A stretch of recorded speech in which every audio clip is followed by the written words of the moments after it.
सुवर्णपुर जिलार अग्रणी सांस्कृतिक अनुष्ठान पैरी पक्षर पीएमसी कुशलेश्वर उच्च विद्यालय डोंगरीपाली ठारे एक सारस्वत सांस्कृतिक आलोचना चक्र और सांस्कृतिक कर्मशाला अनुष्ठित हो जाइछि।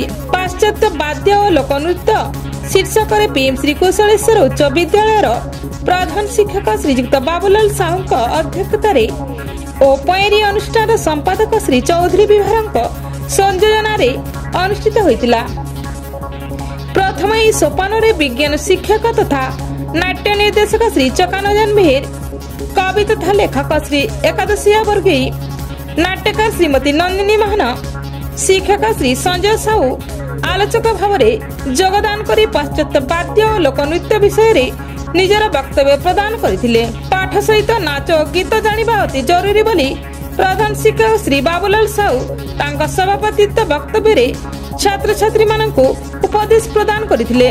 पैरी अनुष्ठान संपादक नृत्य निर्देशक तथा लोककला गवेषक श्री चौधरी विभार पाश्चात्य वाद्य और लोकनृत्य शीर्षक एक भावदीपक प्रबंध उपस्थापना करथिले। तापरे सांस्कृतिक कर्मशाला आरंभ होइतिला। शिक्षानुष्ठान छात्र छात्री मानक विभिन्न वाद्य सहित लोकनृत्य केमिति परिवेषण करा जाय ता उपर विभिन्न वाद्य और नृत्य भंगी मान शिक्षा दी जाइतिला।